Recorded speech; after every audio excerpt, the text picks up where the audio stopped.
অন্তর যদি পবিত্র হয়, অন্তর যদি কোনো বিষয়কে গুরুত্ব দেয়, তখনই সেটা গুরুত্ব পায়। এজন্য অন্তরের পবিত্রতাটা হচ্ছে সব থেকে আগে। মানুষ হিসেবে একজন মানুষের অন্তরকে সব সময় পাক পবিত্র রাখতে বলা হয়েছে। এটা হচ্ছে নাজাতের প্রথম সাবাব। এটা না থাকলে কোনো ব্যক্তি নাজাত পাবে না, কারণ অপবিত্র কোনো ব্যক্তি জান্নাতে ঢুকতে পারবে না। জান্নাত তো দূরের কথা, যাদেরকে মক্কা ঢোকারই অনুমতি দেওয়া হয়নি। আপনি বিষয়টা বুঝেন, যেই ব্যক্তির অন্তর পবিত্র না, মানে যার দেহ পবিত্র না, তাকে মক্কায় ঢুকতে দেওয়া নিষেধ করা হয়েছে। দুনিয়াবি একটা জায়গা, কিন্তু আল্লাহর পক্ষ থেকে নিষেধ করা হয়েছে যে তারা যেন এই মক্কার হারামের ভিতরে না ঢোকে। তাহলে আল্লাহ সুবহানাহু ওয়া তাআলার বিধানটা আপনি বুঝতে হবে। তাহলে যে জান্নাত আল্লাহ পবিত্রতার জন্য সৃষ্টি করেছেন, যার সব কিছু পবিত্র হইতে হবে, সেখানে আপনি কিভাবে ঢুকবেন? কিভাবে ঢুকবে সেই ব্যক্তিগুলো যাদের অন্তত মক্কায় ঢোকার মতন পারমিশন নাই? এজন্য অন্তরকে আগে পবিত্র করেন। কোরআনে আল্লাহ সুবহানাহু ওয়া তাআলার গুরুত্ব সম্পর্কে অনেক কথা বলেছেন।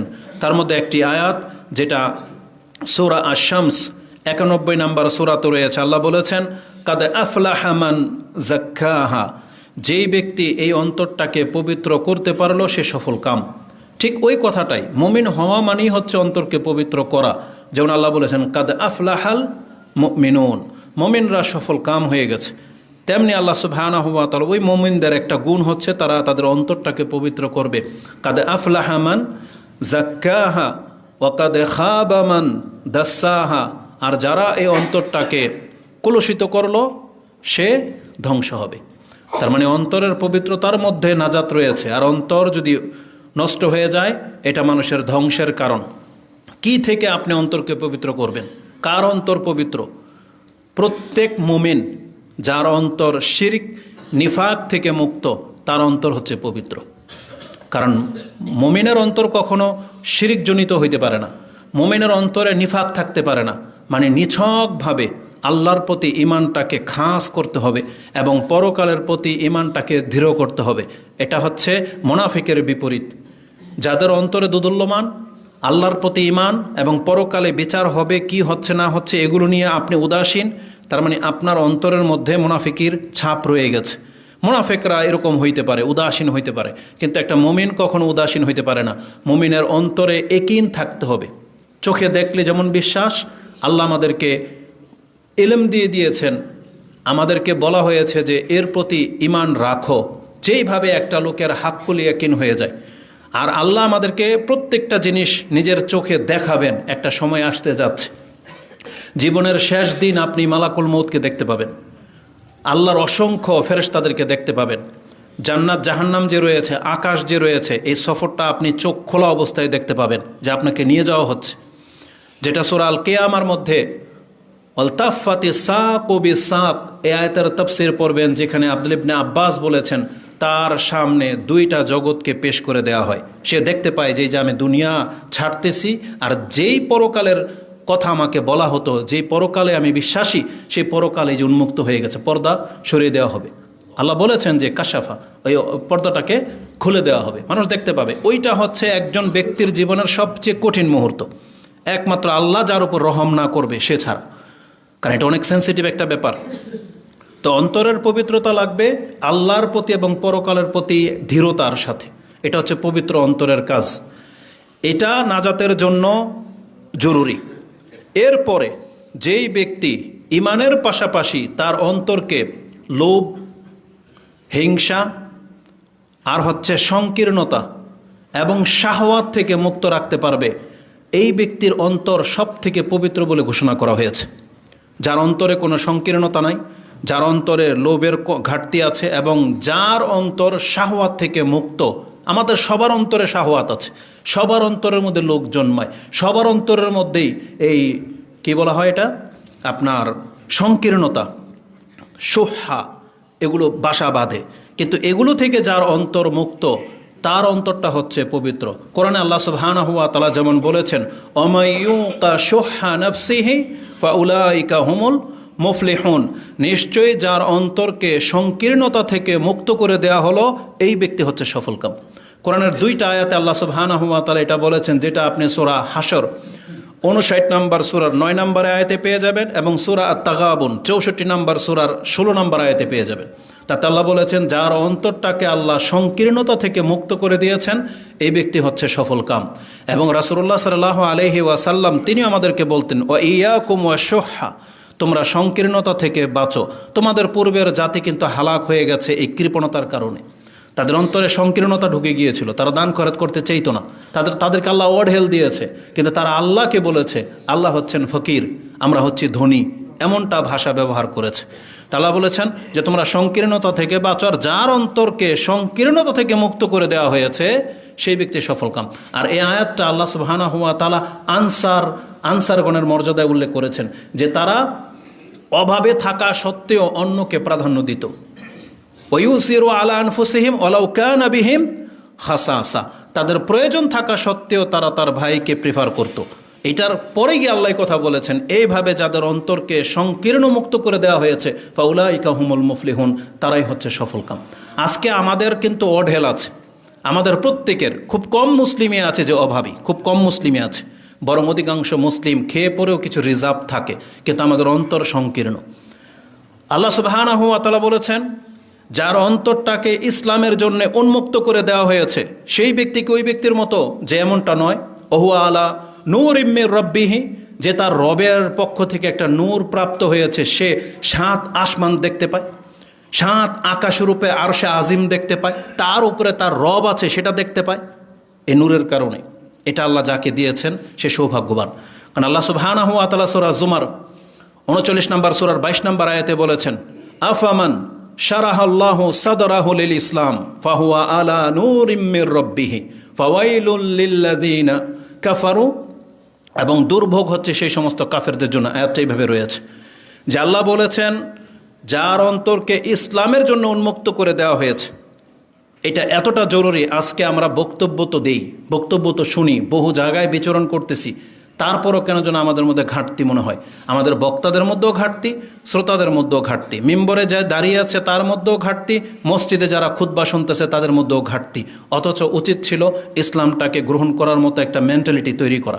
আজকে আমাদের মহিলাগুলো যতই উপদেশ দেন, যারা ইসলামকে সাদরে গ্রহণ করে নিয়েছেন তারাই কেবল পর্দা করতে পারে, তারাই কেবল হালাল হারাম বেছে চলতে পারে। ওই পুরুষগুলো যারা দাঁড়িয়ে রেখেছেন, মানে আপনি অন্তরকে প্রসারিতভাবে ইসলামটাকে নিয়েছেন, যারা টাকনার উপরে প্যান্ট, যারা নেশা থেকে মুক্ত, যারা যে কোনো ধরনের যতটা পাপ থেকে আপনি বেঁচে আছেন, আপনি ততটা ইসলামকে প্রাধান্য দিয়েছেন বিদায় এতটা প্রাধান্য পেয়েছে। আর আমরা যতটা ইসলাম ছেড়ে দিচ্ছি ওই জায়গাগুলো তো আমাদের ঘাটতি আছে। না, আমাদেরকে কি করতে হবে? সময় কিন্তু খুব কম, আমাদের সময় ফুরিয়ে যাচ্ছে, নতুন করে ইসলাম নাজিল হবে না। এই কথাগুলো আমরা বারবার বলি। এই জন্য সৎ হইলে আপনি নিজে থেকে সৎ। বাস্তব অর্থে কি জানেন, আমরা এটা মাঝে মাঝে আশ্চর্য হয়ে যাই। আমরা অনেক সময় যুবকদেরকে শাসাই, আমরা অনেক সময় বেপর্দা মহিলাদেরকে বা অন্যদেরকে আমরা অনেক তিরস্কার করি, কিন্তু আপনি বাস্তব প্রেক্ষাপটটা দেখেন। বর্তমানে এমন একটা যুবক যার কোনো গার্জিয়ান নাই, সে চাইলেই জেনা করতে পারে, উন্মুক্ত, নেটের মধ্যে চাইলেই তার সাথে সম্পর্ক সে করতে পারে, কিন্তু জেনা থেকে মুক্ত আছে। তার ইমানটা আপনি কি মনে করেন, কিভাবে মাপবেন? যেখানে সাহাবা একরামদের যুগে একটা বেপর্দা মহিলা রাস্তায় হাঁটতো না, তাদের মিউজিকের কোনো ব্যাপার ছিল না, মোবাইল খুললেই ল্যাংটা আসতো না, তার ইমান ধরে রাখাটা সহজ। কিন্তু তাদের যুগেও আবু হুরায়রা রাদিয়াল্লাহু তাআলা আনহু তিনি এবং তার সঙ্গীরা যখন সিয়াম পালন করতেন, কোনো একদিন জালাসাফিল মসজিদ বলা হয়েছে, তারা মসজিদে অবস্থান করত এবং বলতো নুতাহহিরু সিয়ামানা, আমরা আমাদের সিয়ামকে পবিত্র রাখার জন্য মসজিদে অবস্থান করতেছি। অথচ তাদের সিয়াম নাপাক হয়ে যাওয়ার মতো তেমন কিছুই ঘটে নাই, আর আমরা আমাদের নাপাকি বস্তু সাথে নিয়ে ঘুরি। মোবাইল খুললেই আমার মর্যাদা হারিয়ে যেতে পারে, কারণ যখন তখন একটা মেয়ের ছবি একবারে এমন পর্যায়ে যেটাকে ইসলামে ফাহেসা বেহায়া বলা হয়েছে সেই অবস্থায় আসবে, আমি রোধ করতে পারবো না। তাহলে আমরা এই অবস্থায় থেকেও যেই সমস্ত যুবকরা এই নোংরামি থেকে বেঁচে আছে, যারা চাইলেই সিগারেট খেতে পারে বেঁচে আছে, আপনি তার মর্যাদাটাকে কিভাবে মাপবো আমি বুঝি না।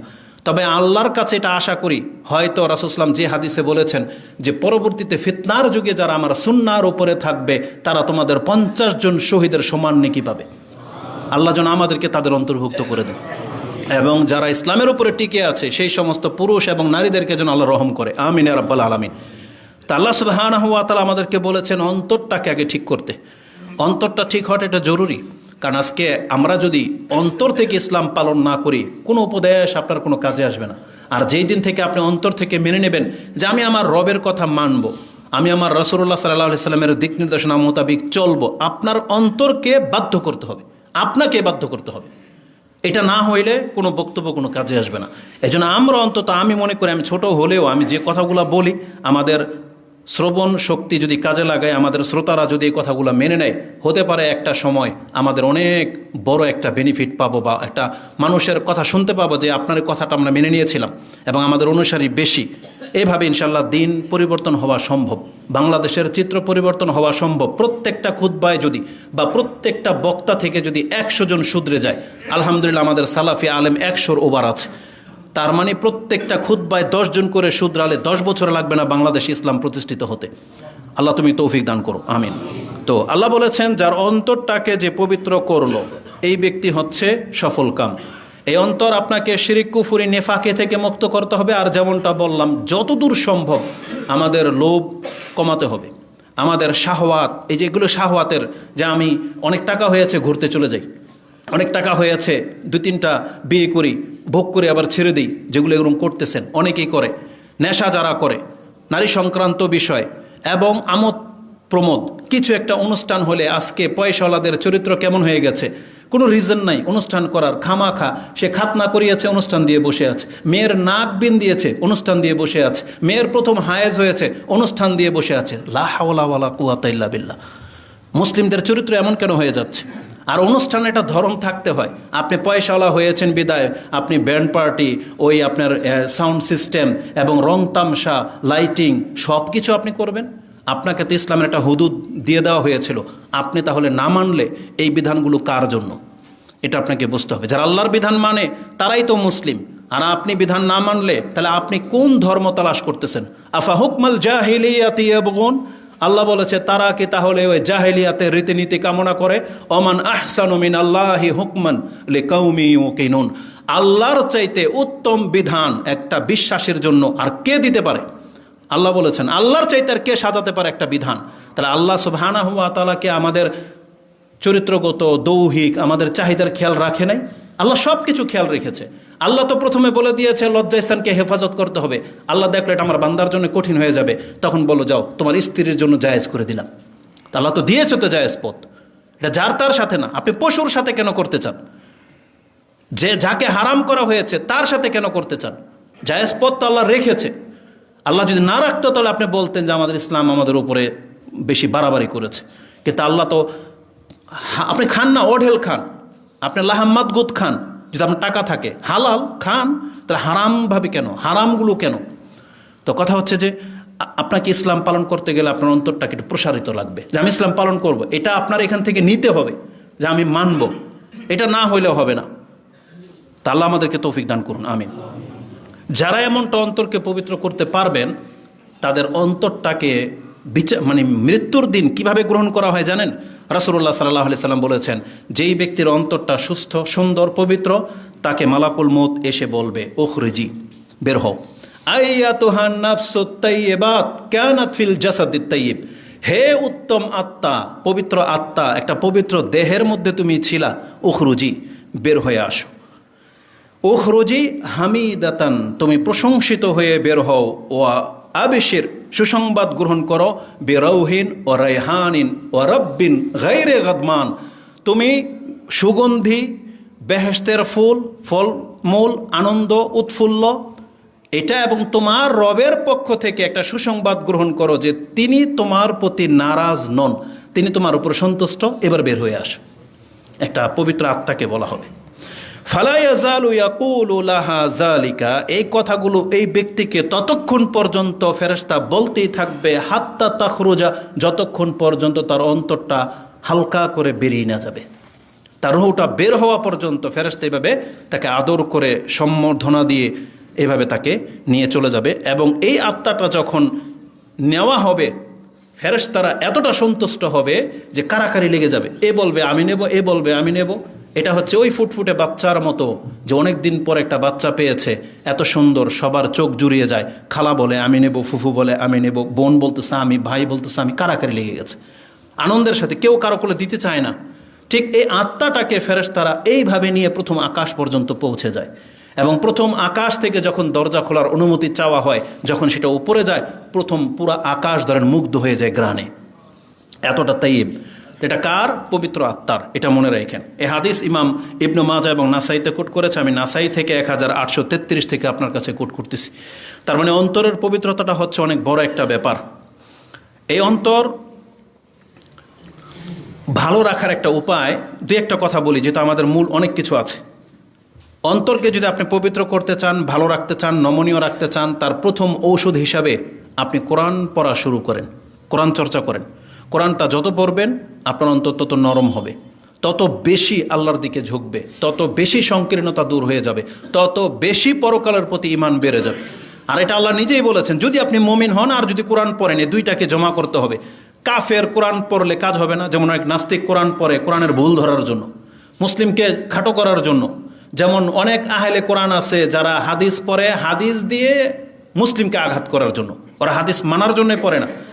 কথায় কথা আসে, এক বদ মরে গেছে যদিও, সে আহলে কোরআন হয়েছে যখন এমন একটা হাদিস দিয়ে আমাকে আঘাত করেছে, মানে একটা হাদিস, রাসূল ইসলামের একটা হাদিস সে আরেকজনকে দিয়েছে, এক ডাক্তারকে, যে না বুঝে ধর্মকর্ম, সে অনেক বিদ্যা বুদ্ধিওয়ালা, কিন্তু থক হয়ে গেছে যে বুখারীর হাদিস। রাসূলুল্লাহ সাল্লাল্লাহু আলাইহি সাল্লাম এক জঙ্গলে বাগান বাড়িতে এক মহিলাকে ধরতে গিয়েছে, মহিলা রাগ করে বেরিয়ে গেছে, এই জন্য রাসূলুল্লাহ সাল্লাল্লাহু আলাইহি সাল্লাম তাকে ছেড়ে দিয়েছে। এইভাবে পড়লে কি বোঝা যায় বলেন তো? রাসূলুল্লাহ সাল্লাল্লাহু আলাইহি ওয়াসাল্লাম সম্পর্কেও হাদিস। আর একটা মুসলিমের উচিত তো সন্দেহ তো দূরের কথা, যখন ও দেখলো যে হাদিসটা রাসূলুল্লাহ সাল্লাল্লাহু আলাইহি ওয়াসাল্লাম সম্পর্কে, অকন্ত তখনই ওকে একটা চটকর মারার দরকার ছিল, বা ওকে তখনই আউযুবিল্লাহি মিনাশ শাইতানির রাজিম বলা ছিল। রাদিতু বিল্লাহি রাব্বান ওয়া বিল ইসলামি দীনান নবী মুহাম্মাদিন সাল্লাল্লাহু আলাইহি ওয়াসাল্লাম নবী ওয়া রাসূল, এটা বলা উচিত ছিল। যে হয়তো এখানে হাদিস শর্ট করা হয়েছে, বা আমি বুঝি নাই, বা ও আমাকে ভুল বোঝাচ্ছে, মনে হওয়া উচিত ছিল না? কার চরিত্রের দিকে আঙুল তুলেছে? অথচ এটা রাসূল সাল্লাল্লাহু আলাইহি ওয়াসাল্লামের একটা স্ত্রীর ঘটনা, জৌরিয়া সম্ভবত তার নাম ছিল, একটা সর্দারের মেয়ে ছিল, যার সাথে রাসূলুল্লাহ সাল্লাল্লাহু আলাইহি ওয়াসাল্লামের বিয়ে দেওয়া হয়েছে। কিন্তু এই মহিলাটা জানতো না যে রাসূলুল্লাহ সাল্লাল্লাহু আলাইহি ওয়াসাল্লাম, তাকে বিয়ে দিয়ে দেওয়া হয়েছে, তাকে ঘরে নিয়ে আসা হয়েছে। সে যখন রাসূলুল্লাহ সাল্লাল্লাহু আলাইহি ওয়াসাল্লামকে মনে করছে কোনো একটা বধূ, কারণ রাসূলুল্লাহ সাল্লাল্লাহু আলাইহি ওয়াসাল্লামের পোশাক আশাক ছিল একদম নর্মাল, তখন সে ভেবেছে যে এই বধূর কাছে আমি আমাকে আত্মসমর্পণ করবো, বলছে আল্লাহ আমাকে টাচ করবেন না। কিন্তু রাসূল সাল্লাল্লাহু আলাইহি ওয়াসাল্লাম বলেছেন, যদি আমি তার গায়ে হাত লাগাতে পারেন, তাকে শান্ত করার জন্য সে উঠে গিয়েছিলেন, কিন্তু কথাই শুনতে চায়নি। কথা শোনার আগেই সে বলে দিয়েছে, আউযু বিল্লাহি মিনকা, আমি আপনার কাছ থেকে আল্লাহর কাছে আশ্রয় চাই। রাসূল থেকে গেছেন, আল্লাহর কাছে আশ্রয় চেয়ে নিয়েছে, বলছে এখন আর তোমার দ্বারা তোমার কাছে এই বিবাহ টিকবে না। তখন রাসূল ঘর থেকে বেরিয়ে গেছেন, এবং সাহাবা একরাম 2-3 জন বসা ছিলেন, তাকে একটা চাদর দিয়ে বলা হয়েছে তাকে তার বাবার কাছে ফেরত দেওয়া হোক, এটি তার তালাক। এবং রাসূল মোহর হিসাবে চাদর দিয়েছেন। কিন্তু এই বদ মানে বুঝে কি আর পরে কি? তালাকুলি হাল আমি বলতে চাচ্ছি, কোরআন হাদিস যদি অন্তর সোজা রেখে পড়েন তাহলে নেয়ামত। কি নেয়ামত? আল্লাহ বলেছেন, ইন্নামা কানা কাউলাল মুমিনিনা, নিশ্চয়ই এটা মুমিনদের কথা। বা আপনি আনফালের একটা আয়াত নিয়ে নেন, ইন্নামাল মুমিনুনা আল্লাযীনা ইযা যুকিরাল্লাহ ওয়াজিলাত কুলুবুহুম ওয়া ইযা তুলিয়াত আলাইহিম আয়াতুহু জাদাতহুম ঈমানা। আল্লাহ বলেছেন মুমিনদের গুণ হলো যাদের কাছে আমার আয়াত পাঠ করা হয়, বা যখন সে আয়াতগুলো শুনবে তখন তার ঈমান বেড়ে যাবে। এই জন্য অন্তর যেহেতু ঈমান থাকে, অন্তরের ঈমান বেড়ে যাবে যদি আপনি কোরআন পড়েন। এই জন্য অন্তরকে ঈমানওয়ালা বানাতে হলে, পবিত্র করতে হলে আপনাকে কোরআন পড়তে হবে। যত বেশি পারেন আপনি কোরআন পড়েন, মহিলা হোক আর পুরুষ হোক, আপনি কোরআন পড়ার চেষ্টা করেন। দ্বিতীয়ত হচ্ছে আমাদেরকে আল্লাহর কাছে অনেক বেশি দোয়া করতে হবে, অন্তরটা যেন শুধরায়, অন্তর যেন পবিত্র হয়। যেটা রাসূলুল্লাহ সাল্লাল্লাহু আলাইহি ওয়াসাল্লাম তার অন্তর পবিত্র হওয়া সত্ত্বেও তিনি এইভাবে দোয়া করতেন। যেমন কোরআনে আল্লাহ বলেছেন না যে রাব্বানা ওয়ালা তুযিগ কুলুবানা বা'দা ইয হাদাইতানা ওয়া হাব লানা মিন লাদুনকা রাহমা ইন্নাকা আনতাল ওয়াহ্হাব, যেটা আপনি সূরা আলে ইমরান 3 নম্বর সূরার 8 নম্বর আয়াতে পেয়ে যাবেন যে আল্লাহ তুমি আমাদের অন্তরকে হেদায়েত করেছো, যখন আর বক্র করে দিও না। কারণ অন্তর বক্র হয়ে যাওয়া মানে কঠিন হয়ে যাওয়া, মরে যাওয়ার অন্তর্ভুক্ত। তো রাসূলুল্লাহ সাল্লাল্লাহু আলাইহি ওয়াসাল্লাম যেই দোয়াটা অধিক হারে করতেন, যায়েদ বিন আরকাম তিনি বলেন, কানা রাসূলুল্লাহ সাল্লাল্লাহু আলাইহি ওয়াসাল্লাম ইয়াকুল আল্লাহুম্মা আতি নাফসি তাকওয়াহা, আল্লাহ তুমি আমার অন্তরের ভিতরে তাকওয়া ঢেলে দাও। আতি নাফসি তাকওয়াহা, তার মানে এটা, এই তাকওয়া যদি আল্লাহ না দেয় কারো অন্তরে, সে যদি তাকওয়া অর্জন না করে, তাহলে কোনো কিছু আর কোনো কাজ হবে না। এজন্য সব ক্ষেত্রে তাকওয়ার আদেশ করা হয়েছে। গুপ্ত যতগুলো পাপ তাতে রোধ করার জন্য তাকওয়াকে ব্যবহার করা হয়েছে। তালাক শব্দ উচ্চারণ করেছেন, কোন নিয়ত করেছেন, কিভাবে করেছেন, এই ক্ষেত্রেটা নির্ণয় করার জন্য তাকওয়া লাগবে। তাকওয়া ছাড়া একটা মানুষের জীবন পশুর মতো। জানেন কত কল কত ফোন আসে, যদিও আমি তালাক সম্পর্কে আজ পর্যন্ত কোনো উত্তর দেইনি। এই তালাক সম্পর্কে বড় বড় শেখদের কাজ, আমরা তাদেরকে রেফার করি। কিন্তু মানুষ এত জঘন্য, এটাকে খেলতামশা বানিয়ে ফেলেছে। যখন তখন হাজার তালাক দিচ্ছে, কদ্দুর পরে আমি এমনি বলছি, আবার সংসার করতেছে। আর এই মহিলাও কতটা বদ, তার সন্তান হয়ে গেছে বিদায়, বা পয়সাওয়ালা একটা স্বামী, বা তার বাপ ভাইয়ের জায়গা নাই, কোথায় যাবে, এই বদ অবস্থায় তার ওই লোকের সাথেই সংসার করেই যাচ্ছে বছরকে বছর। কত শত তালাক হয়ে গেছে। তা ইসলামকে নিয়ে এইভাবে ঠাট্টা বিদ্রোপ করা হচ্ছে, এগুলো সব তাদের অন্তর্ভুক্ত। তাহলে অন্তরের ভিতর আল্লাহর ভয় না থাকলে এটা হবে। রাসূলুল্লাহ সাল্লাল্লাহু আলাইহি ওয়াসাল্লাম তিনি আল্লাহকে কতটা ভয় করতেন, একটা ঘটনা আপনাকে এখান থেকে নিতে হবে। ইকামত হয়ে গেছে, মসজিদে জামাত দাঁড়িয়ে গেছে, রাসূলুল্লাহ সাল্লাল্লাহু আলাইহি ওয়াসাল্লাম তাকবীর দিবেন, হঠাৎ মনে হলো তিনি জুনুবি অবস্থায় আছেন, গোসল ফরজ হয়ে আছে। বলছে আলা মাকানিকুম, তোমরা তোমাদের জায়গায় দাঁড়িয়ে থাকো। রাসূল দ্রুত ঘরে গেলেন, গিয়ে গোসল করে আসলেন। এটা কেন করলেন? একটা মানুষের অন্তরে আল্লাহর প্রতি কতটা ভয় থাকলে এটা সম্ভব। আমি আর আপনি হইলে কি করতাম? হয়তো লজ্জায়, আরে মানুষগুলো বলবো কি যে আজকে আমি দাঁড়িয়ে গেছি, গোসল ফরজ হয়ে আছে, আমি হয়তো লজ্জায় নামাজ পড়িয়ে দেব। কিন্তু মুহাম্মদ সাল্লাল্লাহু আলাইহি সাল্লাম দেখিয়ে দিয়েছেন তিনি আল্লাহকে কতটা ভয় পান। এটা ভয়ের ব্যাপার। আজকে আপনারা যারা উজু ছুটে যায় কেউ জানে না, কিন্তু আপনি কেন মসজিদ থেকে বেরিয়ে যান, কেন আবার উজু করে আসেন? এটা আল্লাহর ভয়। তাহলে ইমানের সাথে অন্তরের পবিত্রতার একটা সম্পর্ক আছে। দেখেন, পবিত্র, আপনি অপবিত্র হয়ে গেছেন, কিন্তু আপনার ইমান আপনাকে বাধ্য করতেছে না, আমাকে আবার পবিত্র হইতে হবে। এটা অনেক বড় একটা সেন্সিটিভ ব্যাপার। তো আপনি আল্লাহর কাছে দোয়া করবেন, আল্লাহুম্মা আতি নাফসি তাকওয়াহা, আল্লাহ তুমি আমার অন্তরে তাকওয়া ঢেলে দাও। ওয়া যাক্কিহা আনতা খায়রু মান যাক্কাহা, আল্লাহ তুমি আমার অন্তরটাকে পবিত্র করো, তুমি উত্তম পবিত্রকারী। আনতা ওয়ালিউহা ওয়া মাওলাহা, আল্লাহ তুমি এই অন্তরের মালিক এবং তুমি এই অন্তরের অভিভাবক। তার মানে অন্তর তো তোমার কথা শুনবে, তো তুমি এটাকে গাইড করো। এভাবে রাসূলুল্লাহ সাল্লাল্লাহু আলাইহি ওয়াসাল্লাম তিনি আল্লাহর কাছে সবসময় অন্তরের পবিত্রতার জন্য দোয়া করতেন। ইমাম মুসলিম এটা কোট করেছেন 6799। তেমনি অন্তরকে পবিত্র করতে হলে আপনাকে সব থেকে বেশি যেটা করতে হবে সেটা হচ্ছে ইস্তেগফার। যত বেশি ইস্তেগফার তওবা করবেন তত বেশি অন্তর পবিত্র হবে। এই মর্মে ইমাম তিরমিজি এবং ইবনে মাজাহ তারা একটা হাদিস কোট করেছেন, জিকিরের অধ্যায়ে তাফসিরে পাবেন আপনি, তিরমিজিতে 3334 এবং ইবনে মাজাতে হাদিসটি 4224 রয়েছে। আনাবি হুরায়রা রাদিয়াল্লাহু তাআলা আনহু قال رسول الله صلى الله عليه وسلم إن العبد إذا أخطأ خطيئة نكتت في قلبه نكتة سوداء, যখন কোনো বান্দা একটা অপরাধ করে, যে কোনো একটা পাপ, নুকিতাত ফি কলবিহি নুকতাতুন সাউদা, তার অন্তরের উপরে একটা কালো দাগ পড়ে। যদি সে এই পাপটা বাড়াতে থাকে তাহলে এটা অন্তরের উপরে কালো দাগটা বাড়তে থাকবে। যখন একটা জং পড়েছে কোনো মেটালের উপর, আপনি এটাকে মুছেন নাই, এই জং বড় হতে থাকবে। এক পর্যায়ে এটা হাত্তা আলাইয়া রান এবং ঝঙে সেটা নষ্ট হয়ে যাবে। এই অন্তরটাকে শুদ্ধ করার জন্য আল্লাহ কি একটা নিয়ম রেখেছেন দেখেন। রাসূলুল্লাহ সাল্লাল্লাহু আলাইহি ওয়াসাল্লাম বলেছেন, ফাইজা হুয়া নাজা, যেই ব্যক্তির অপরাধ হয়ে গেছে, এখন অপরাধটা যদি সে থামিয়ে দেয়, তার অন্তরটা যে নষ্ট করে ফেলেছে, এতদিন সিগারেট খেয়েছে, নামাজ পড়েনি, পাপ করেছে, সুদ খেয়েছে, ঘুষ খেয়েছে, যতগুলো অপরাধ তার জীবনে আছে এগুলো সব সে অন্তরটাকে নষ্ট করে ফেলেছে। এখন প্রথম কাজ সেটা কি করতে হবে? ফাইজা হুয়া নাজা, এই পাপটা থেকে আগে বাঁচতে হবে, থামিয়ে ফেলতে হবে। এই পাপ আর করা যাবে না, থামেন আগে জায়গাতে। যেমন ওই যে একজন ব্যক্তি 100টা মানুষকে হত্যা করেছে, সে বলেছে আমি তওবা করতে চাই, আমার জন্য রাস্তা কি? বলছে তুমি এই অঞ্চল ছেড়ে দাও, আগে ওই অঞ্চলে চলে যাও। তার মানে জীবনটাকে পরিবর্তন করে ফেলতে হবে যদি আপনি তওবা করতে চান।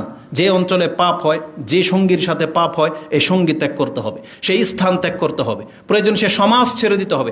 এই জন্য কিন্তু আল্লাহ সুবহানাহু ওয়া তাআলা কোরআন একটা বিধান রেখেছেন, আলাম তাকুন আরদুল্লাহি ওয়াসিয়া, আল্লাহর জমিনকে প্রশস্ত না হে আমার বান্দারা। তার মানে যেখানে আল্লাহর দিন পালন করতে আপনি ব্যাঘাত ঘটবে, আল্লাহ বলে নাই যে আপনি রিজিকের বাহানায় সেখানে স্ট্রে করবেন, এটা বলেনি আল্লাহ। আল্লাহ বলছে আমার জমিন প্রশস্ত আছে, তোমার দিন হচ্ছে মূল, তুমি এটা পালন করার জন্য তুমি আল্লাহর জমিনে ছড়িয়ে পড়ো, কোথায় গিয়ে তোমার দিন টিকবে সেখানে চলে যাও। কিন্তু আমরা পয়সার কাছে হার মেনে যাই, আমরা ওই পয়সার কারণে, আমাদের শাহওয়াতের কারণে আমরা দিন ছেড়ে দেই, কিন্তু আমরা আমাদের অবস্থান পরিবর্তন করি না, না এটা হওয়া উচিত না।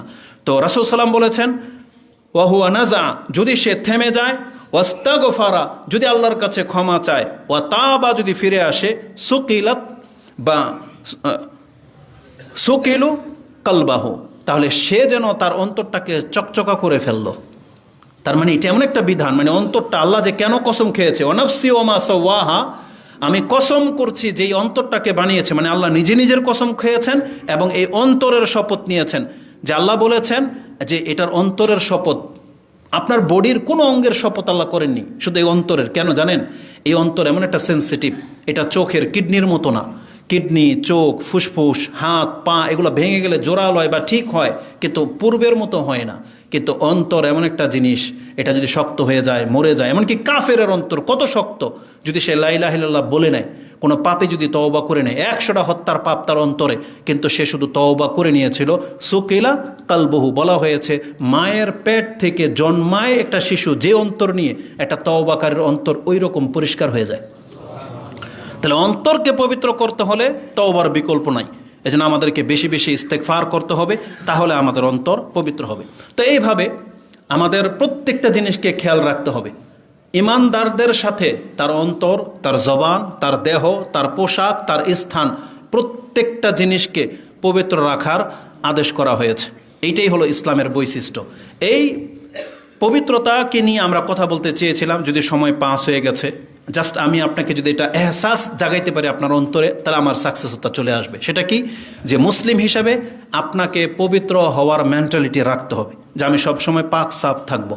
কিন্তু মুসলিম কেন এত নোংরা? মুসলিমদের বাথরুমগুলো দেখেন, আমরা তো সফর করি ইচ্ছা করে। এই যে পয়সাওয়ালাদের কথা বলি, যারা গাড়ি নিয়ে বিচরণ করে বা যারা এই পাবলিক এই কাজগুলো করেন, যারা ওই গাড়ির সেক্টরে, যানবাহনের সেক্টরে আছেন। আচ্ছা, একটা কাজ করলে নিজেকে নোংরা করতে হবে, এটা জরুরি?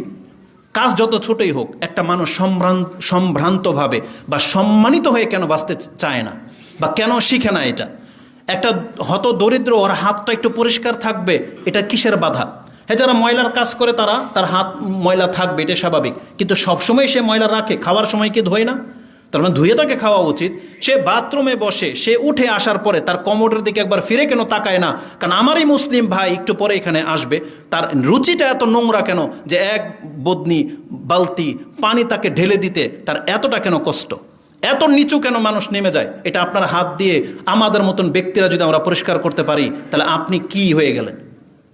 টাকা পয়সার মালিক পৃথিবীতে বহু আছে। মুহাম্মদুর রাসূলুল্লাহ সাল্লাল্লাহু আলাইহি ওয়াসাল্লামের মতন ব্যক্তি যদি মসজিদ থেকে অন্যের কাপ ফোঁটা নিজের হাতে পরিষ্কার করতে পারেন, তাহলে আমি আর আপনি কে?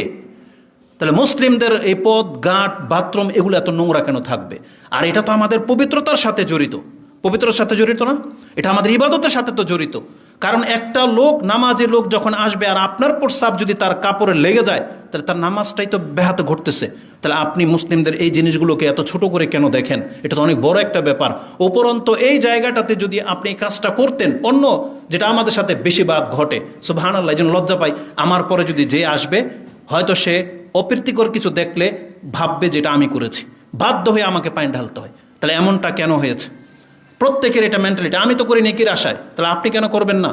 তাহলে আপনি এটা করেন। মুসলিমদের সমাজ, মুসলিমদের রাস্তাঘাট, রাসূলুল্লাহ সাল্লাল্লাহু আলাইহি সাল্লাম কত চমৎকার উপদেশ দিয়েছেন যে রাস্তা থেকে একটা কষ্টদায়ক বস্তু তুলে ফেলে দিলে এটা তার আমলনামার মধ্যে সাদকার নেকি লেখা হবে। কাফেররা কোনো নেকি পায় না, কিন্তু ওদের রাস্তাঘাট পরিষ্কার। ওরা দুনিয়ার স্বার্থে করে, বেঁচে থাকার স্বার্থে করে, কিন্তু আমরা তো পরকাল তার চেয়ে বড়টা, যেটাতে করলে আল্লাহর কাছে কিছু পাবো। এত নোংরা কেন মানুষ? না, মানুষের অন্তরটাকে পবিত্র করতে হবে। আসলে আমাদের অন্তরটাই নোংরা। অন্তরটাকে আগে পরিষ্কার করতে হবে, তাহলে দেহ পবিত্র হবে। ঘরের ভিতরে যে কি অবস্থা মহিলাদের, বা আপনারা যারা জানেন বা কিছু, ইবাদত খুব সেন্সিটিভ জিনিস। খাদ্যের ক্ষেত্রে, হায়েজ নিফাসের ক্ষেত্রে, এই যে সহবাসের ক্ষেত্রে, বীর্য, মজি, প্রস্রাব, পায়খানা, এগুলোর খুব কঠিন হুকুম। কিন্তু নামাজের আগে এগুলো ফরজ হয়েছে যে একটা মুসলিমকে পবিত্র হইতে হবে। আমি এই বিষয়টাতে আপনাকে নজর দিতে চাচ্ছি। মুসলিম যেমন পবিত্র হবে, তার অন্তর শিরক থেকে মুক্ত, তেমনি মুসলিমের পোশাক থাকতে হবে প্রস্রাব পায়খানা থেকে মুক্ত।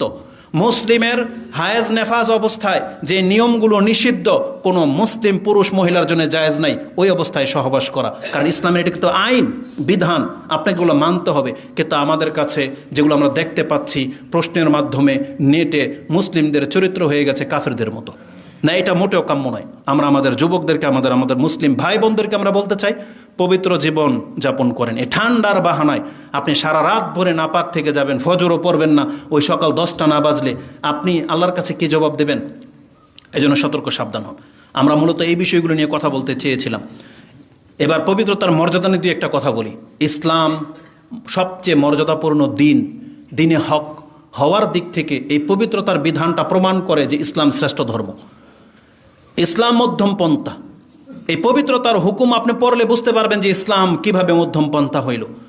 তার একটা নোক্তা আপনাকে বলে দিই, কোনো কিতাবের মধ্যে দেখতে পেলাম হিন্দুদের পবিত্রতা সম্পর্কে কোনো চ্যাপ্টার নাই, ওদের কোনো পবিত্রতা সম্পর্কে কোনো চ্যাপ্টার না। মানে সহবাস করেছে, বীর্য বেরিয়েছে, মজি বেরিয়েছে, হায়েজ হয়েছে, এই মহিলা কিভাবে পাক হবে ওদের কিতাবের মধ্যে কোনো বিধান নাই।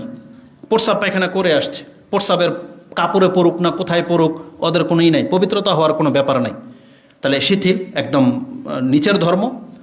আর আমাদের পূর্বে বনী ইসরায়েলদের ধর্মের মধ্যে ছিল অনেক কঠোরতা। যেখানে প্রস্রাব লেগে যাবে ওই কাপড়ে কেটে ফেলে দিতে হইতো, নাকি চামড়াত লাগলে চামড়া ঘষে ছিঁড়ে ফেলতে হইতো, এতটা কঠিন ছিল। কিন্তু ইসলাম মধ্যম পন্থা। ইসলাম আপনাকে পবিত্রতাও শিখাইছে, আবার সহজ পন্থায় যে যেখানে ময়লা ধুয়ে নিলেই পাক। এত বড় কার্পেট ময়লা লেগেছে, এখানে এতটুকু জায়গায় ধুয়ে নেন, পুরো ফ্লোর ধুইতে হবে না। এটা হচ্ছে ইসলাম। বড় চাদর, এক কোনায় প্রস্রাব লেগেছে, বীর্য লেগেছে বা কিছু মজি লেগেছে, অতটুকু ধুয়ে নেন, হয়ে গেল। তাহলে ইসলাম এতটা সহজ করে দিয়েছেন, আপনাকে সেটা জানতে হবে এবং মানতে হবে। যখন কথাটা এখানে বলেছি, মাসলা মাসালের দিকে ঢোকার আজকে অপশন নাই, তারপর বলে দিই, অনেক মূর্খ লোক আছে ওই তাবলিগি কিতাব টিতাব পরে এগুলো শিখছে। প্রস্রাব লাগছে চেনের এখানে, দুই পায়ের মাঝে, ও কাপড় দই কর্নারে, বুঝেন না? এই নোংরামি দেখেছেন কেউ? বলতেছে যে প্রস্রাব তো লাগছে কোথাও, কিন্তু ধুইতে হবে কই? লঙ্গির কোনায়। আচ্ছা, প্রস্রাব কে ওখানে লাগছে? তাহলে কোন ধর্ম এটা? বলে বিসমিল্লাহ বলে লঙ্গির কোনা ধোয়। আমি দেখেছি বহু মুরব্বীকে অজু করতেছে, তার আগে লঙ্গির কোনা ধুচ্ছে, আর এখানে কিন্তু প্রস্রাব লাগে নাই। প্রস্রাব তো লাগছে প্রস্রাবের জায়গায়, ধুইতে হবে সেই জায়গা, ও ধোয় লঙ্গির কোনা। এই নোংরামি থেকে বাঁচতে হবে, যেখানে ময়লা সেখানে ধুইতে হবে। এটা হচ্ছে ইসলামিক নীতি। আর আল্লাহ সুবহানাহু ওয়া তাআলা এটা আমাদেরকে শিখিয়েছেন, পানি ব্যবহার করতে হবে। আসুন সেটা আমি আপনাকে দেখাই। শিখদের সম্পর্কে জানলাম, শিখদের কোনো চুল কাটার কোনো অপশনই নেই, ওদের বিধানে বিলে নাই, অপরাধ হয়ে যাবে। এই জন্য ওদের চুল বড়, হাতের নিচেরটার কথা বললাম না। এই দেশে শিখদের অবস্থা। কিন্তু ইসলাম আমাদেরকে পবিত্রতা শিখাইছে। তো আল্লাহ সুবহানাহু ওয়া তাআলার ভদ্রতা, বা আল্লাহ সুবহানাহু ওয়া তাআলা যে আমাদেরকে কিভাবে ভদ্র করতে চেয়েছেন, ইসলাম যখন শুরু হয়, আপনি কোরআন পড়েন, আপনি দেখতে পাবেন প্রথম বিধান যেগুলো, তার মধ্যে একটা হলো পবিত্রতা। আল্লাহ সুবহানাহু ওয়া তাআলা যখন কোরআন নাজিল করতেছিলেন, তার 1 সপ্তাহ 10 দিন পর যখন থেমে গেল কোরআন, 10 দিন পরে যখন আবার আয়াত শুরু হলো, এখন বিধান নাজিল হওয়া শুরু হচ্ছে। আল্লাহ প্রথমে বলছে, ইয়া আইয়ুহাল মুদ্দাসসির কুম ফাআনজির ওয়া রাব্বাকা ফাকাব্বির ওয়া সিয়াবাকা ফাতাহহির ওয়া রুজজা ফাহজুর। হে নবী, আপনি দাঁড়ান, ওঠেন, উঠে সতর্ক করেন, আপনার রবের বরত্ব ঘোষণা করেন এবং আপনার পোশাককে পবিত্র রাখেন, এবং আপনি মূর্তি পূজার নাপাকি থেকে নিজেকে বাঁচান, জাতিকে বাঁচান। এভাবে আল্লাহ আদেশ করেছেন। এই আয়াতের তাফসিরে, আয়াতটা মুদ্দাসিরে রয়েছে 74 নম্বর সূরার 4-5। এই আয়াতের তাফসির সম্পর্কে অনেক কথা বলা হয়েছে। যেমন ইবনে আব্বাস বলতেছেন, ওয়া সিয়াবাকা ফাতাহহির, যদিও আল্লাহ পোশাককে বলেছেন, কিন্তু এর অর্থ হলো আল্লাহ প্রকাশ্য পাপ থেকে বাঁচতে বলেছেন। এটার মানে হচ্ছে মিনাল ইসম, মানে পাপ থেকে বাঁচেন। মুসলিমদেরকে বলা হয়েছে তুমি পাপ থেকে বাঁচো, প্রকাশ্য পাপ থেকে বাঁচো। গোপনীয় পাপ থেকে বাঁচতে বলা হয়েছে, কিন্তু যেহেতু পোশাকটা বাইরে থাকে, এই জন্য ওপেন একটা মুসলিম জানা করবে, ওপেন সিগারেট খাবে, সুদ খাবে, ডাইরেক্ট চাঁদা নিচ্ছে, এটা মুসলিমদের প্রকাশ্য পাপ। মুসলিমরা ইসলামের ভদ্রতা বোঝে নাই, আল্লাহকে চিনে নাই। যেখানে আল্লাহ বলেছেন একটা গোপন পাপকারীরও বিচার হবে, কিন্তু যেই ব্যক্তির পাপ হয়ে গেছে সে ভদ্রতা যদি প্রকাশ না করে, তার মানে তাকে বুঝতে হবে যে আমার রব হয়তো আমাকে ক্ষমার প্ল্যান করেছেন। আল্লাহ এমন ব্যক্তিকে ডেকে বলবে যে এই যে বান্দা, তুমি পাপগুলো করেছিলা, কেউ জানে না, তুমিও গোপন করেছিলা, আমি আল্লাহও গোপন করেছিলাম, যা আজকেও তোমাকে ক্ষমা করে দিলাম। কিন্তু প্রকাশ্য পাপকারী কোনদিন ক্ষমা পাবে না। রাসূল বলেছেন, কুল্লু উম্মাতিন মুআফাউ, আমার উম্মতের প্রত্যেকটা ব্যক্তি নাজাত পেয়ে যাবে, ইল্লাল মুজাহিরুন, প্রকাশকারীরা ছাড়া। তখন বলছে, কারা প্রকাশকারী ইয়া রাসূলুল্লাহ?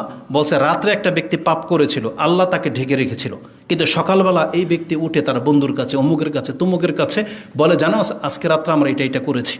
এই যে প্রকাশ করে দিল। যেখানে পাপকে গোপন রাখতে বলা হয়েছে আর গোপন রাখতে বলা হয়েছে, আপনি বিষয়টা বোঝেন, সেখানে আপনি প্রকাশ্য পাপ করতেছেন, তাহলে এটা আল্লাহ সুবহানাহু ওয়া তাআলা আপনাকে শাস্তি দেওয়া ছাড়া তো আপনাকে মাফ করবে না। এই জন্য সতর্ক সাবধান হতে হবে।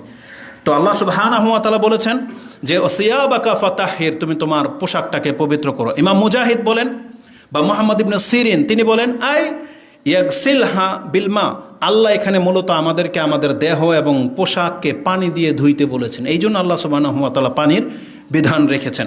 আরেকজন বলেছেন ওয়াকালা ইবনু জাইদিন কানাল মুশরিকুনা লা ইয়াতাতাহহারুন, মক্কার মুশরিকরা পবিত্রতা বলতে কিছু জানতো না, একবার যাযাবরের মতো জীবনযাপন করত। কিন্তু আল্লাহ তাদেরকে আদেশ করেছেন যে না, এই যে মুহাজির আনসার তোমরা পবিত্রতা অর্জন করো। আনসাররা আবার পবিত্রতার ক্ষেত্রে খুব কঠোর ছিল, তারা যত কষ্ট হোক দূর থেকে পানি এনেও তারা কাজা ইস্তিনজা করতো। এই জন্য আল্লাহ তাদেরকে বলেছেন রিজালুন, তারা এমন ব্যক্তি যাদেরকে আল্লাহ ভালোবাসেন, সেটা সূরা তাওবার মধ্যে আপনি পেয়ে যাবেন ওই পবিত্রতাকে কেন্দ্র করে। তাহলে পবিত্রতার বিধানটা প্রথম নাজিল হয়েছে, এটা হচ্ছে ইসলামের অনেক বড় একটা ব্যাপার, অনেক বড় একটা সৌন্দর্যতা, আমাদেরকে এটাকে গুরুত্ব দিতে হবে। কেন জানেন? কারণ আল্লাহ সুবহানাহু ওয়া তাআলা বলেছেন ইন্নাল্লাহা ইউহিব্বুত তাওয়াবিনা ওয়া ইউহিব্বুল মুতাতাহহিরিন, আল্লাহ সুবহানাহু ওয়া তাআলা তওবাকারী এবং পবিত্র ব্যক্তিদেরকে আল্লাহ ভালোবাসেন। এটা সূরা বাকারা 2 নম্বর সূরার 222 নম্বরে রয়েছে। এই আয়াতটা কোন প্রেক্ষিতে নাজিল হয়েছে এটা প্রত্যেকটা মুসলিম যুবক যুবতী বা পুরুষ মহিলাকে স্মরণ রাখতে হবে। কারণ ওই যে যেমনটা বলেছি, যেই ইসলাম আমাদেরকে প্রস্রাব করার সময় ডান হাত দিয়ে পুরুষাঙ্গ ধরতে নিষেধ করেছে, প্রস্রাব করার সময় এতটা সতর্কতা আমাদেরকে দেখতে বলা হয়েছে এবং আমাদেরকে প্রস্রাব থেকে বাঁচতে বলা হয়েছে। তারপরে এই হায়েজ সংক্রান্ত বিষয়ে এই আয়াতটা নাজিল হয়েছে। আপনি বোঝেন ওয়াসআলুনাকা আনিল মাহিদ, তারা আপনাকে হায়েজ সম্পর্কে জিজ্ঞেস করে, তার মানে এর হুকুম হাকাম সম্পর্কে আল্লাহ বলে দিয়েছেন এই অবস্থা থেকে বেঁচে থাকো, তার মানে এই অবস্থায় সহবাস করা জায়েজ নাই। তাহলে প্রত্যেকটা পুরুষ এবং নারীকে এটা জানতে হবে, তার স্বামী যদি তাকে বাধ্য করে তাহলে তাকে এই স্বামীর আনুগত্য করা জায়েজ নেই, কারণ এটা হচ্ছে একটা হারাম অবস্থা। এই অবস্থাতে নিষেধ করা হয়েছে, আল্লাহর এটা বিধান, এটাকে আপনাকে মানতে হবে। এই জন্য যে কোনো নাপাক অবস্থায় কতটা সেন্সিটিভ আপনি দেখেন, পবিত্রতা এত গুরুত্বপূর্ণ, নামাজের মতন একটা ইবাদত, তাওয়াফ করবেন, এগুলোর জন্য পবিত্রতাকে শর্ত করা হয়েছে, তেমনি সহবাসের জন্য পবিত্রতাকে শর্ত করা হয়েছে। আপনি এটা নতুন শুনবেন বলে কি, কোন পবিত্রতা? মানে সে হায়েজ নেফাস থেকে যখন মুক্ত হবে, সে গোসল করে যখন পবিত্র হবে, তখন তারপর আপনার জন্য জায়েজ। দুঃখজনক হলে সত্য, আমাদের একজন বড় শেখ, তিনি মিডিয়াতে খুব জোরালো কথা বলে, তার এই ক্ষেত্রে মনে হয় মিস্টেক হয়েছে। তিনি বলেছেন যে না, ওই যে ইমাম আবু হানিফার মত নাকি এটা, যে হায়েজ বন্ধ হয়ে গেছে মানে পাক, এখন আপনি সহবাস করতে পারবেন। কিন্তু জমহুর ওলামা বা সালাফি এবং ইমাম শাফি, মালিক, আহমদ ইবনে হাম্বল, তাদের সবার মত হচ্ছে না, হায়েজ থেমে যেতে হবে, তারপর আবার গোসলও করতে হবে, তারপরে তার সাথে সহবাস করা জায়েজ হবে। এইরকম ব্যাপার আছে। তাহলে আমার মনে হয় ওটা বেশি ঠিক, যে হায়েজ বন্ধ হয়ে যাওয়ার পরে মহিলা যখন গোসল করে নেবে তখন সে পবিত্রতা অর্জন করে নিল, এখন তার স্বামীর জন্য জায়েজ, তার আগ পর্যন্ত না। এই জন্য বিষয়টা খুব সেন্সিটিভ। আমরা আমাদের মুসলিম ভাইদেরকে পবিত্র রাখতে চাচ্ছি, আমরা নিজের জন্য পবিত্র থাকতে পারি। আল্লাহ তুমি তৌফিক দান করো, আমিন। কেন এই বিধানগুলো আপনাকে মানতে হবে? আপনার কাছে কঠিন মনে হচ্ছে, মূলত এটা কঠিন না। আমি খুতবার অনেকগুলো কথা ছিল, সব স্কিপ করে দিয়ে শুধু আল্লাহ সুবহানাহু ওয়া তাআলার উদ্দেশ্যটা আপনাকে জানিয়ে দিই। আল্লাহ কেন আমাদেরকে পবিত্র জীবনযাপন করতে বলেছেন, কেন রাসূলুল্লাহ সাল্লাল্লাহু আলাইহি সাল্লাম বলেছেন ঘুম থেকে উঠে তুমি তোমার হাতটাকে পাত্রে ডুবিয়ে দিও না, আগে আলাদা পানি নিয়ে হাতটাকে ধুয়ে নাও। এগুলো জানার ইচ্ছা হয় না আপনার? এগুলো জানলেও কি আপনি বুঝতে পারতেছেন না যে ইসলামটা কি, আল্লাহ আমাদেরকে কেমন জীবনযাপন দিতে চাচ্ছেন বা কি পছন্দ করেন আল্লাহ? এগুলো আপনাকে আমাকে নিতে হবে।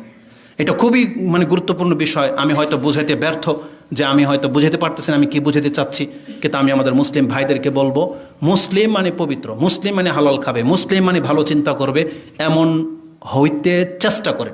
এটা আমরা বাধ্য, এটা হইতে হবে আমাদেরকে, তাহলে আমাদের সমাজ সুন্দর হবে না। আল্লাহ সুবহানাহু ওয়া তাআলা আমাদেরকে বলতেছেন, বান্দা তোমরা ভয় পেও না বা তোমরা মন খারাপ করো না, আমি কেন তোমাদেরকে পবিত্রতার বিধানটা দিয়েছি। মা ইউরিদুল্লাহু লিয়াজআলা আলাইকুম মিন হারাজ, আল্লাহ তোমাদের উপরে বোঝা চাপিয়ে দিতে চান নাই, আল্লাহ তোমাদের জন্য কঠিন করতে চাননি। ওয়ালাকিন ইউরিদু লিইউতাহহিরাকুম ওয়া লিইউতিম্মা নি'মাতাহু আলাইকুম লাআল্লাকুম তাশকুরুন, আল্লাহ চেয়েছেন তোমাদেরকে পাক পবিত্র রাখতে, মানে আল্লাহ নিজে যেমন পাক পবিত্র, আল্লাহ আমাদেরকেও পাক পবিত্র রাখতে চেয়েছেন, এটা আল্লাহর ইচ্ছা। আল্লাহ বলছে আমি চাই আমার বান্দারাও পাক পবিত্র থাকুক, এবং আমি আমার নিয়ামতকে পূর্ণ করে দিতে চাই তাদের জন্য, যাতে করে তারা আমার শুকরিয়া আদায় করতে পারে। এটা আল্লাহ সুবহানাহু ওয়া তাআলা সূরা মায়দায় ওই যে তায়াম্মুমের অধ্যায়ের মধ্যে এটা উল্লেখ করেছেন, 6 নম্বর আয়াতে আপনি পেয়ে যাবেন। এজন্য আমি আমাদের মুসলিম ভাইদেরকে বলবো, চরিত্রটা ইহুদি নাসারা খ্রিস্টানদের মতো করে দিয়েন না। ওদের পবিত্রতা বলে কোনো কিছু নাই, ওরা যেখানে সেখানে হাত দিয়ে ওই হাত দিয়ে খাবার বানায়। এজন্য হিন্দুদের দোকান থেকে খাদ্য খাওয়া থেকে বিরত থাকেন, মিষ্টান্ন এইসব জিনিসগুলো আপনি বেঁচে থাকার চেষ্টা করেন, মুখের রস একটু কমান, কারণ আমাদেরকে পবিত্রতার সাথে জীবনযাপন করতে বলা হয়েছে। এটা আমি আবারও ক্লিয়ার করে দিই। আল্লাহ সুবহানাহু ওয়া তাআলা আমাদেরকে তৌফিক দান করুন। সর্বশেষ আয়াত যেটা আমি আপনাকে বলেছিলাম, আপনি এটা মাথায় রেখেন। আল্লাহ আমাদেরকে পবিত্র জীবন দিতে চাচ্ছেন, আর আল্লাহ বলেছেন ইন্নাল্লাহা ইউহিব্বুত তাওয়াবিনা ওয়া ইউহিব্বুল মুতাতাহহিরিন। আল্লাহ পবিত্র ব্যক্তিদেরকে ভালোবাসেন। আল্লাহ তুমি আমাদেরকে পবিত্র হিসাবে কবুল করো, আমিন ইয়া রাব্বাল আলামিন। সুবহানাকাল্লাহুম্মা রাব্বানা ওয়া বিহামদিকা আশহাদু আল্লা ইলাহা ইল্লা আনতা আস্তাগফিরুকা ওয়া আতুবু ইলাইক। আসসালামু আলাইকুম ওয়া রাহমাতুল্লাহ।